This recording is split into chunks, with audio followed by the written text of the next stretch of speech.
Assalamualaikum warahmatullahi wabarakatuh.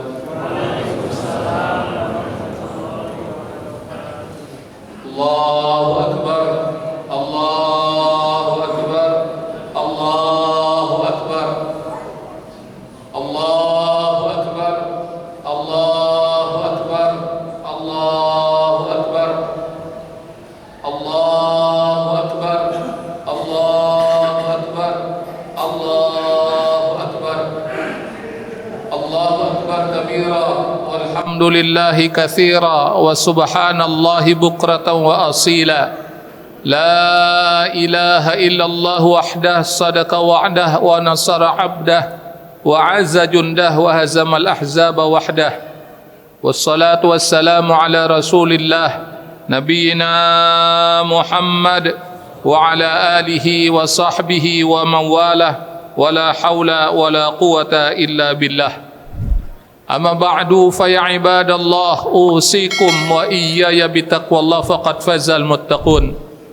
Qala Allah Ta'ala fil Qur'anil Karim, ya ayyuhalladzina amanu ittaqullaha haqqa tuqatih wa la tamutunna illa wa antum muslimun. Wa qala Rasulullah sallallahu alaihi wasallam, al-hajju arafah. Sadaqallah wa sadaqa Rasulullah sallallahu alaihi wasallam. Jamaah kaum muslimin wal muslimat rahimakumullah, kita wajib bersyukur kepada Allah Subhanahu wa taala yang telah memberikan nikmat yang banyak kepada kita, yang tidak akan mampu kita menghitungnya. Wa in ta'uddu ni'matallahi la tuhsuha. Sekiranya kamu menghitung-hitung nikmat Allah, kamu tidak akan mampu menghitungnya. Salam dan salawat kita sampaikan untuk Rasulullah sallallahu alaihi wasallam beserta keluarganya, sahabatnya dan umatnya yang tetap istiqomah dalam iman dan Islam. Jamaah kaum muslimin yang dimuliakan oleh Allah Subhanahu wa taala, saat ini saudara-saudara kita yang sudah menunaikan ibadah haji, khususnya yang melakukan wukuf di Arafah, melanjutkan rangkaian ibadah haji untuk penyempurnaan ibadah yang dilakukan di tanah suci. Setelah mereka melakukan wukuf di padang Arafah, mereka berzikir, mereka berdoa, mereka bertobat kepada Allah Subhanahu wa taala. Mereka mengagungkan Allah Subhanahu wa taala, maka malamnya mereka bergerak ke Muzdalifah untuk mengambil batu yang akan digunakan esok harinya dalam rangka melempar jumrah. Kemudian pada siang harinya mereka berada di Mina untuk melanjutkan manasik haji, yaitu melontar jumrah. Dan ada di antara mereka yang langsung ke Baitullah untuk melakukan tawaf, kemudian sa'i, kemudian melakukan tahallul. Kita doakan saudara-saudara kita yang saat ini menunaikan ibadah haji, diberikan kesehatan oleh Allah Subhanahu wa taala, diberikan kemampuan menyempurnakan ibadah yang sedang dilakukan dan mendapatkan haji yang mabrur. Dan bagi kaum muslimin yang saat ini belum melakukan ibadah haji, kita mohon kepada Allah, ya Rahman, ya Rahim, ya Dzal Jalali wal Ikram, semoga tahun depan kita dapat menunaikan ibadah haji dengan orang yang kita cintai. Allahu Akbar, Allahu Akbar, Allahu Akbar, walillahil hamd. Jamaah yang dimuliakan oleh Allah Subhanahu wa taala, dalam surat yang ke-108, surat Al-Kautsar, Allah Subhanahu wa taala berfirman, inna a'tainakal kautsar fasalli li rabbika wanhar. Surat ini Allah turunkan di Mekah, terdiri dari 10 kalimat, 42 huruf. Jadi siapa membaca surat Al-Kautsar yang terdiri dari 3 ayat ini, dia akan mendapatkan pahala 420 kebaikan dari Allah Subhanahu wa taala. Bagaimana hitungannya? Rasulullah SAW bersabda dalam satu riwayat, siapa yang membaca alif lam mim, ketahuilah itu bukan satu huruf. Alif satu huruf, lam satu huruf, mim satu huruf. Sehingga alif lam mim itu 3 huruf. Dikali 10 berarti 30 kebaikan. Kalau 42 huruf dikali 10 berarti 420 kebaikan. Dan itu kebaikan dari Allah Subhanahu wa taala.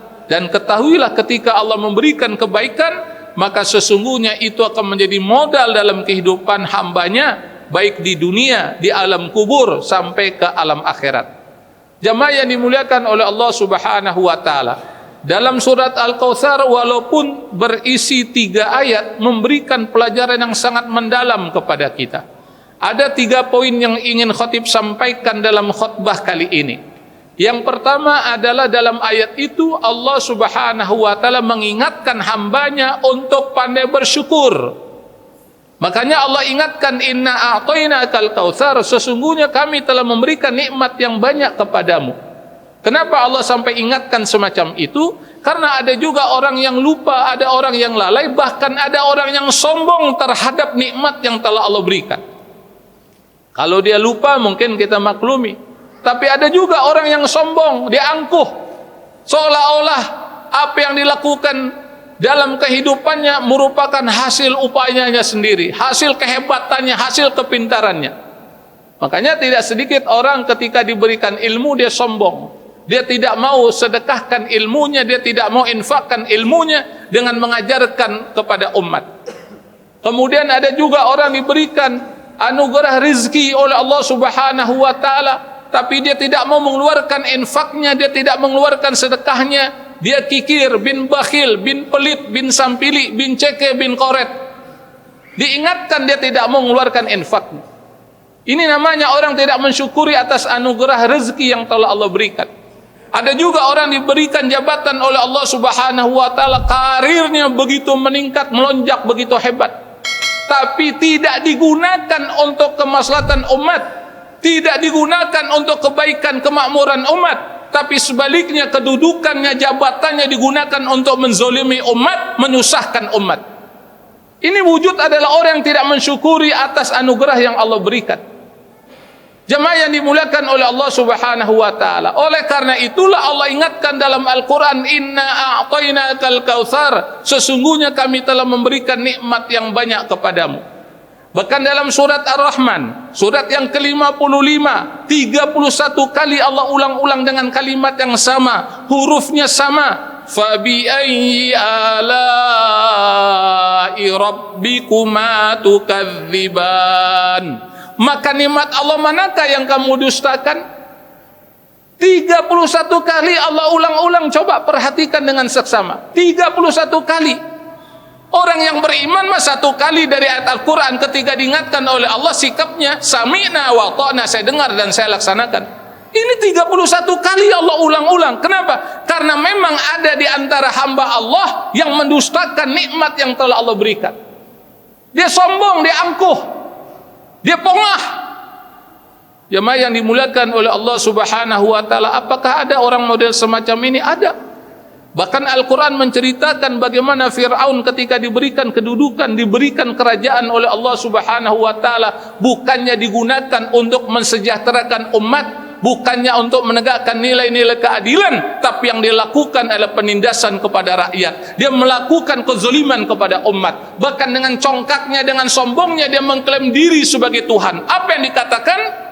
Ana rabbukumul a'la, saya adalah Tuhan yang paling tinggi. Ada juga yang diberikan harta dia sombong. Siapa orang itu? Qarun. Dulu mah dia ngaji, waktu miskin rajin mendatangi gurunya yang bernama Musa alaihissalam. Dia minta doa kepada gurunya. Ya maklum seorang guru yang baik, yang bijaksana, dia doakan muridnya agar tidak miskin terus-terusan. Didoakan kabul doa Nabi Musa alaihissalam. Meningkatlah harta benda dari Qarun. Akhirnya jarang ikut ngaji lagi, jarang bertemu dengan gurunya lagi. Udah merasa hebat, udah merasa kaya, diingatkan untuk mengeluarkan infaknya, nggak mau dia. Jemaah yang dimuliakan oleh Allah Subhanahu wa taala. Ada juga Haman. Diceritakan dalam riwayat dia itu memiliki ilmu yang tinggi. Tapi apa yang dia lakukan? Dia mendukung kezaliman penguasa pada saat itu. Jemaah yang dimuliakan oleh Allah Subhanahu wa taala. Oleh karena itu, pandai-pandailah kita mensyukuri nikmat Allah Subhanahu wa taala. Dan memang untuk mensyukuri nikmat Allah itu sulit. Makanya ada doa yang diajarkan oleh Rasulullah SAW, Allahumma aini ala dzikrika wa syukrika wa husna ibadatik. Ya Allah, tolonglah aku, Allahumma aini ala dzikrika, untuk dapat mengingatmu, wa syukrika, mensyukuri atas nikmat yang kau berikan, wa husna ibadatik, dan beribadah yang baik. Mudah-mudahan kita semua menjadi hamba Allah yang pandai bersyukur atas segala nikmat yang telah Allah berikan, yang tidak akan mampu manusia menghitungnya. Kita berhadir ke tempat ini karena nikmat Allah Subhanahu wa taala. Kita bisa menghirup oksigen secara gratis. Coba ingat kembali ketika pandemi merebah di negeri kita, berapa banyak orang antri untuk mendapatkan tabung oksigen. Satu tabung berapa duitnya coba saudara? Ada juga orang yang ngap-ngapan untuk menghirup oksigen, nggak bisa, dia perlu alat bantu. Kita alhamdulillah diberikan oksigen gratis oleh Allah Subhanahu wa taala. Jadi mulai kita hidup, apakah ada tagihan oksigen datang ke rumah kita? Apakah kita bayar oksigen? Datang petugas dari Allah Subhanahu wa taala ke rumah kita? Selama saya hidup belum pernah kita didatangi oleh petugas dari Allah Subhanahu wa taala untuk apa? Menagih oksigen. Coba kalau itu dilakukan. Gaji kita habis untuk oksigen aja, saudara. Makanya di sini kita harus berpikir dengan jernih. Allah sudah berikan nikmat melihat, nikmat mendengar, nikmat dapat makan, nikmat dapat minum, nikmat dapat datang ke masjid, nikmat dapat sujud, nikmat kita dapat melakukan rukuk, melakukan salat. Ini adalah nikmat dari Allah Subhanahu wa taala. Maka tingkatkan nikmat yang telah Allah berikan dengan syukur kepada Allah Subhanahu wa taala. Karena Allah Subhanahu wa taala berfirman, la in syakartum la azidannakum wa la in kafartum in adzabi lasyadid. Barang siapa mensyukuri nikmat Allah, ketahuilah nikmat Allah akan tambah nikmat tersebut. Barang siapa mengkufuri nikmat Allah, ketahuilah azab Allah sangat pedih.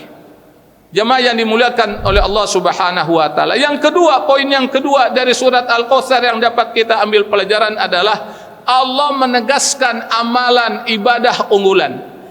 Memang banyak ibadah yang Allah perintahkan karena tugas kita adalah beribadah kepada Allah.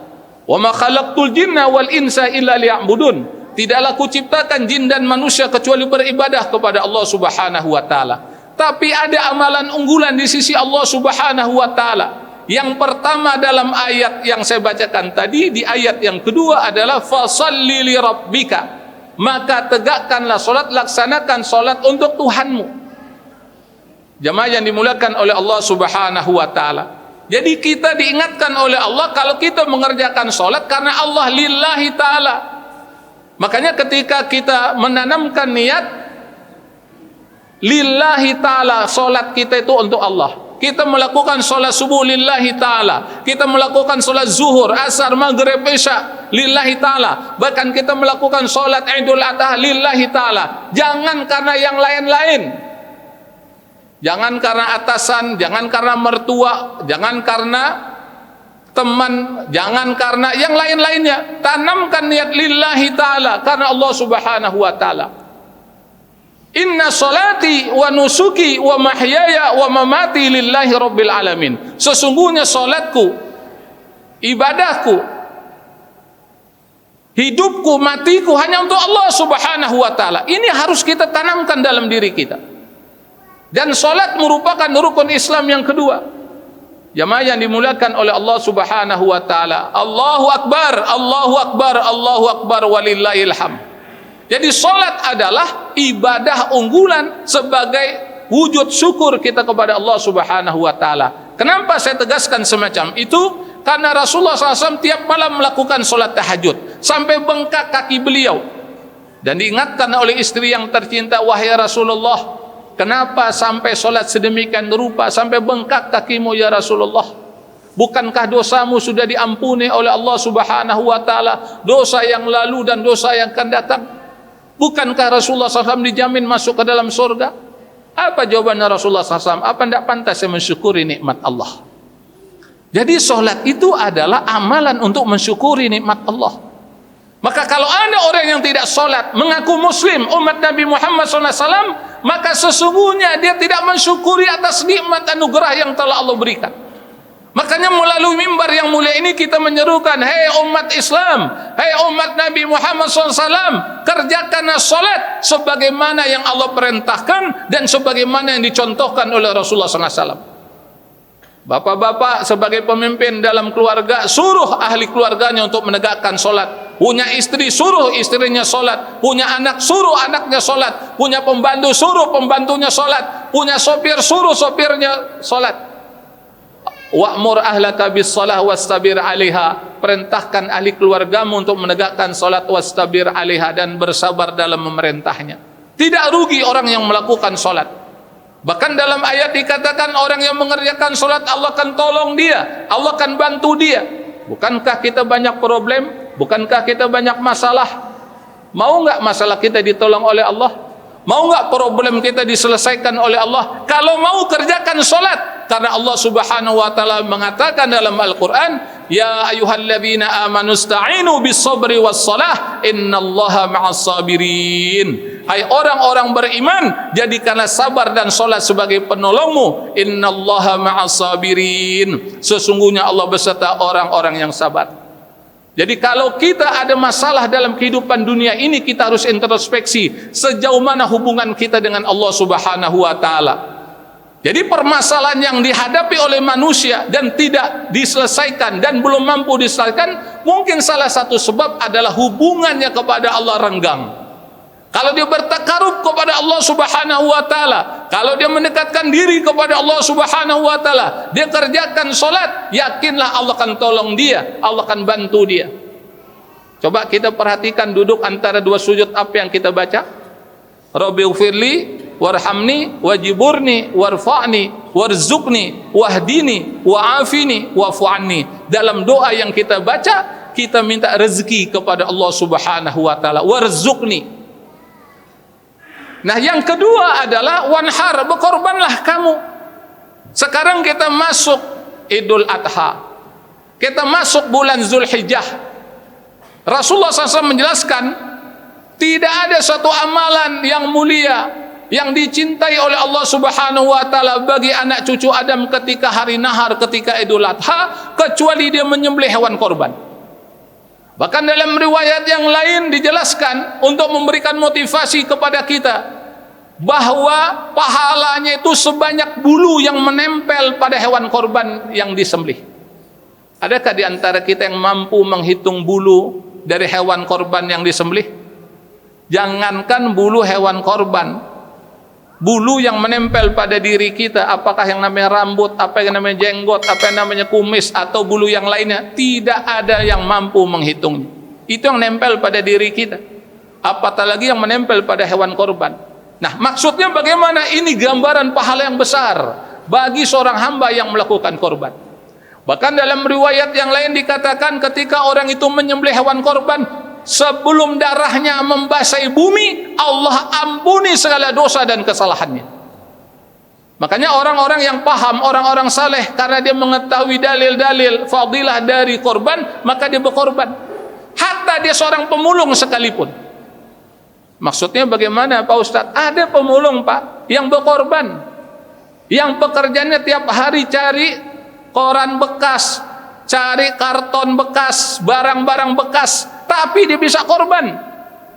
Beberapa tahun yang lalu saya masih ingat ketika Menteri Sosial dijabat oleh Dr. Salim Segaf Al-Jufri. Kasusnya terjadi di Masjid Al-Ittihad Tebet. Ada seorang pemulung datang ke pengurus masjid. Dia bawa duit, dia katakan saya ingin berkorban. Pengurus juga kaget juga, karena dilihat dari segi penampilan orang model kayak gini mau korban. Dia lupa untuk berkorban itu bukan penampilan yang penting, tapi hati dan keinginan. Disampaikanlah saya ingin berkorban. Ibu tinggal di mana? Tinggal di sana. Nggak tahu rumahnya bukan rumah bertingkat, bukan rumah gedung. Maklum pemulung rumahnya itu rumah dari karton. Maka didatangi oleh Menteri Sosial pada saat itu, diberikan apresiasi. Artinya apa? Ada orang yang secara kasat mata kehidupannya sangat sederhana, tapi bisa berkorban. Di NTB lain lagi, korbannya bukan sekedar kambing, sapi dia korbankan. Itu pun juga pemulung, saudara. Saya perlu menyampaikan hal ini agar jangan sampai ada di pemikiran kita, oh yang berkorban kan orang kaya, yang gajinya berjuta-juta setiap bulan. Tidak. Ada juga orang kaya belum mau dia berkorban. Makanya melalui majelis yang mulia, melalui forum yang mulia ini, melalui khutbah yang mulia ini, kita doakan agar mereka dibukakan hatinya oleh Allah Subhanahu wa taala, agar mereka dapat berkorban. Masih ada waktu. Makanya kenapa ada hari tasyrik, biar ada peluang bagi umat Nabi Muhammad SAW biar berkorban.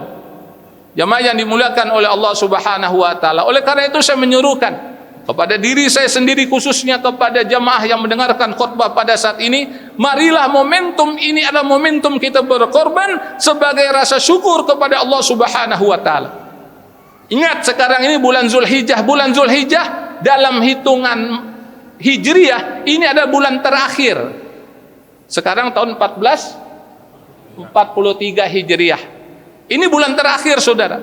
Pernahkah kita merenung kenapa kita di Zulhijjah ini kita berkorban? Karena Allah sudah berikan nikmat yang banyak kepada kita dari bulan Muharram. Sekarang bulan yang terakhir, bulan yang ke-12. Kalau dihitung-hitung berapa banyak nikmat yang Allah berikan? Nikmat oksigennya, nikmat kita dapat rezekinya, gaji bulanannya, kemudian banyak nikmat yang telah Allah berikan. Masa kita tidak bisa mengorbankan walaupun seekor kambing? Tinggal tanya aja sama pengurus, tinggal tanya aja sama pedagang kambing.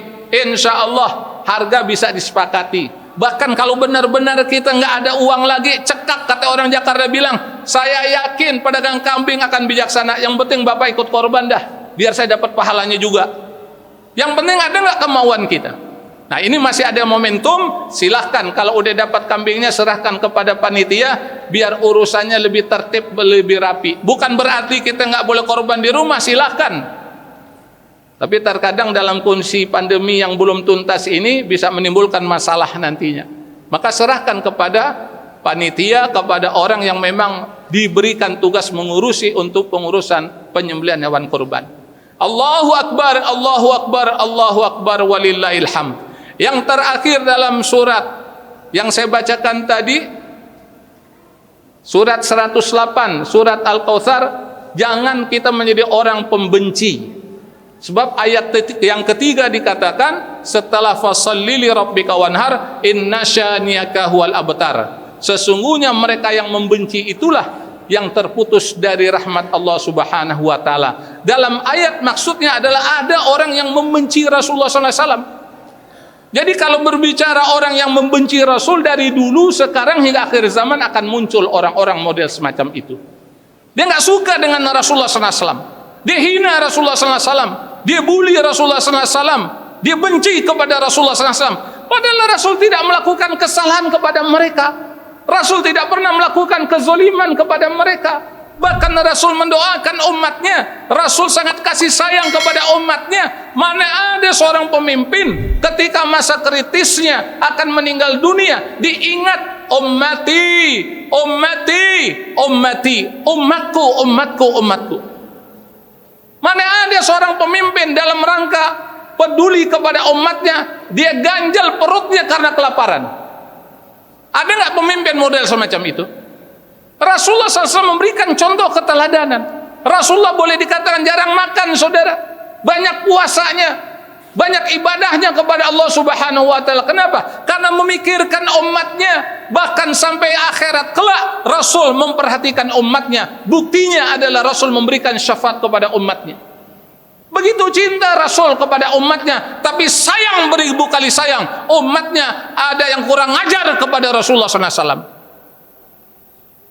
Menyandingkan nama Rasul yang mulia dengan khamar itu kan kurang ajar namanya.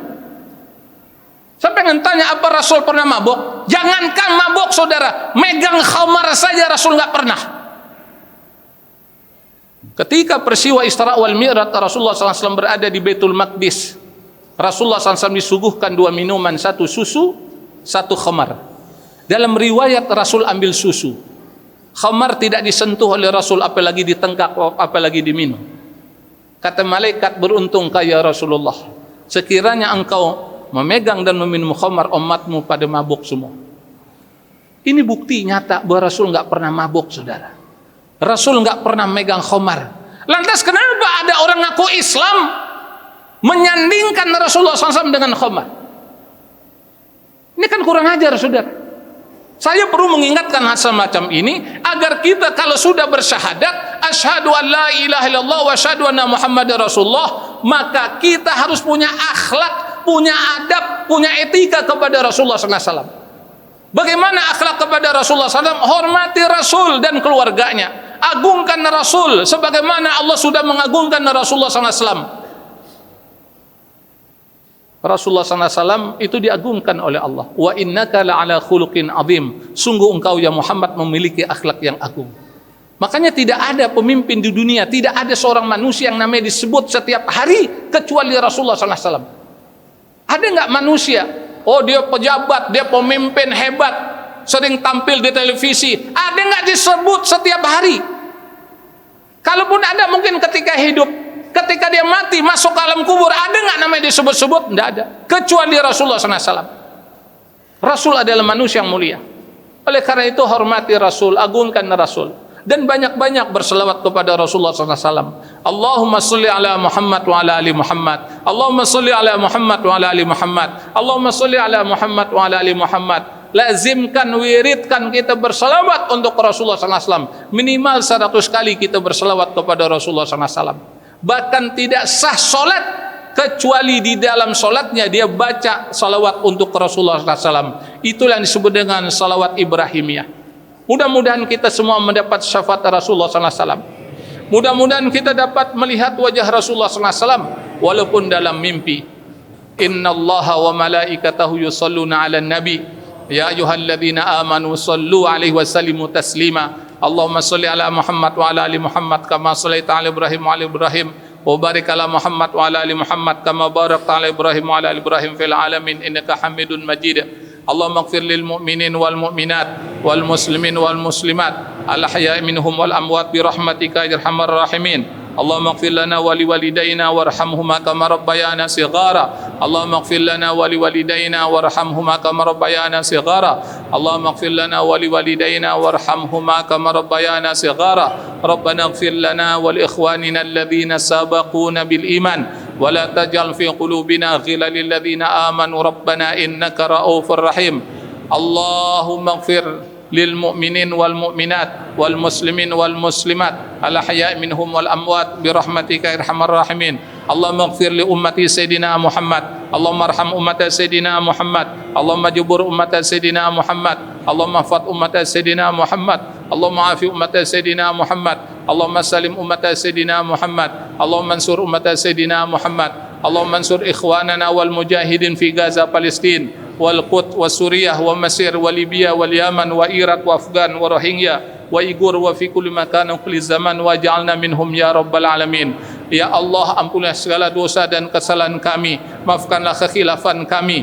Ya Allah, ampunilah segala dosa yang pernah kami lakukan, dosa besar maupun dosa kecil, yang nyata maupun yang samar. Ya Allah, ampunilah segala dosa yang kami lakukan mulai dari akil balik hingga saat ini. Ya Allah, ampunilah segala dosa dan kesalahan kami dari ujung rambut sampai ujung kaki kami.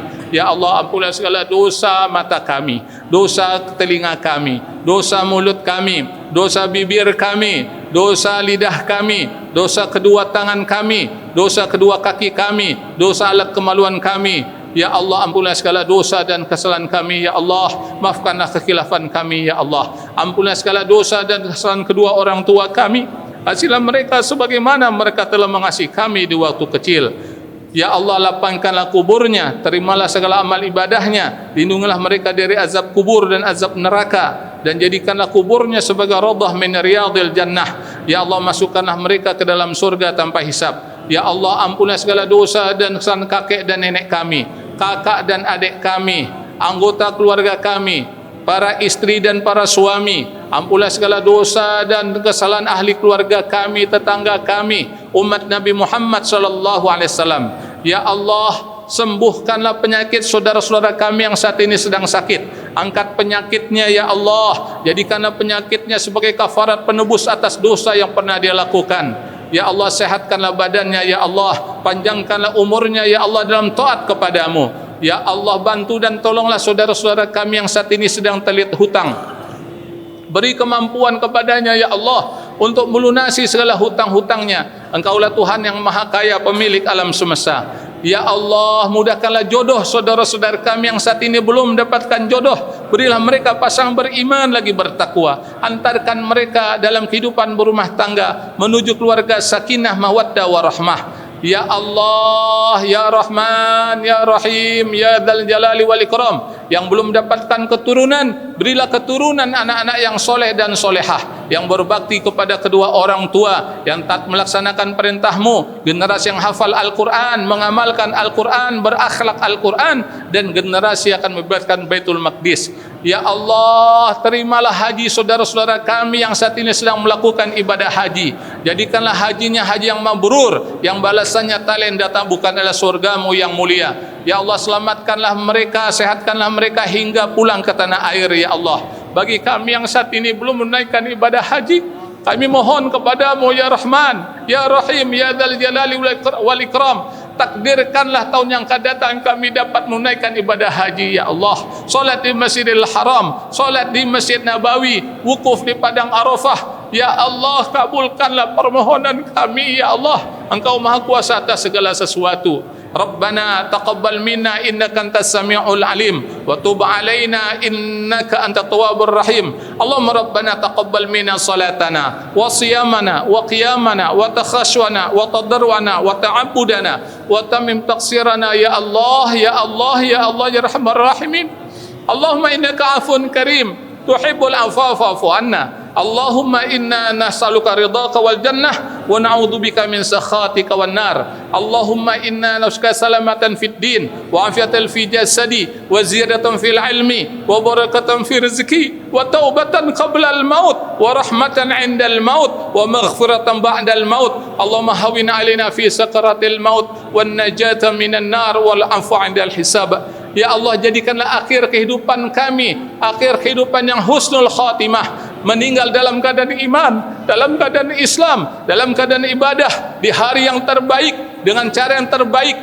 Ya Allah, Ya Rahman, Ya Rahim, Ya Dzal Jalali wal Ikram, meninggal dalam keadaan mengucapkan kalimat tauhid la ilaha illallah Muhammad Rasulullah. Rabbana atina fid dunya hasanah wa fil akhirati hasanah wa qina adzabannar wa adkhilna jannata mal abrar. Ya Aziz, Ya Ghaffar, Ya Rabbal alamin. Wa sallallahu ala nabiyyina Muhammad wa ala alihi wa sahbihi ajma'in. Walhamdulillahi rabbil alamin. Wassalamu alaikum warahmatullahi wabarakatuh.